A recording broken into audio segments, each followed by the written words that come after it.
Picture चालू करो बे।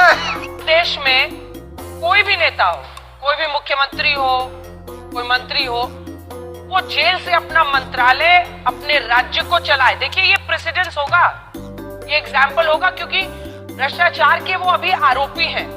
अच्छा, कन्विक्शन नहीं होने तक आरोपी माना जाएगा, लेकिन कोई भी आरोपी अपने आप को नहीं मानता है कि मेरे ऊपर लगे आरोप सही है।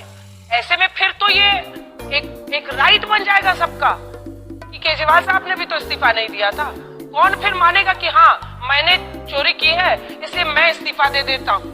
तेरा तो गेम बचाना पड़ेगा। फिर तो आप एक एग्जाम्पल सेट कर रहे हैं ना।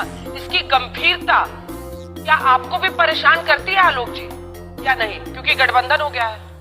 रुक, तेरे को बताते तेरी माँ की। कितना मर्यादा रखिए। देखिए मुझे लगता है आज गंभीरता, नैतिकता, एग्जाम्पल, मापदंड, ये तमाम शब्द जो है ढूंढने से भी नहीं मिल रहे। आज अगर आप नैतिकता की बात करें तो देश के वित्त मंत्री को तुरंत इस्तीफा दे देना चाहिए। उन्होंने कहा कि चाहे कोई कितना भी भ्रष्टाचारी हो वो बीजेपी में वेलकम है। सही पकड़े हैं। झुम करो। और बीजेपी वाले भ्रष्टाचार पर बात कर रहे हैं। 4 दिन पहले जिन लोगों ने जनार्दन रेड्डी को अपने यहाँ पार्टी में शामिल किया, वो लोग कह रहे हैं कि साहब वो नैतिकता की बात होनी चाहिए। शर्म करो, शर्म। कि जिस तरह से सुप्रीम कोर्ट ईडी पर जिस तरह का वक्तव्य देता है, जिस तरह से अशोक चौहान जो सबसे बड़े भ्रष्टाचारी थे वो आज बीजेपी में है।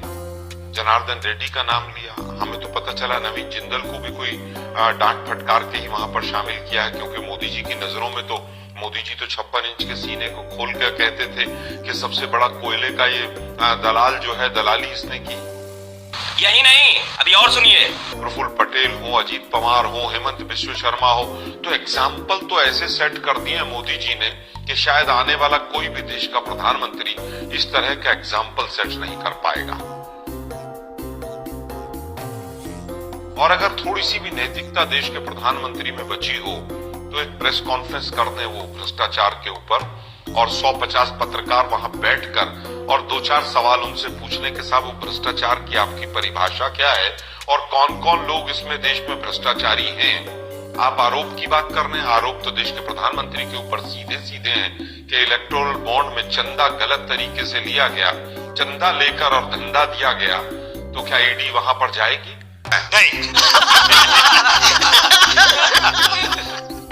क्या ईडी वहां पर जाकर निर्मला सीतारमन जी से ईडी पूछेगी कि भाई आप सारे भ्रष्टाचारियों को अपनी पार्टी में शामिल करने की वकालत कर रहे हैं? आज आप देखिए हालत ये है कि तेजस्वी यादव का 8,000 करोड़ का मॉल था, वो आज तक शायद ईडी को मिला नहीं होगा। सियासत का दम निकाल दिया जो आज हल्ला बोल कार्यक्रम का जो मेन शीर्षक है।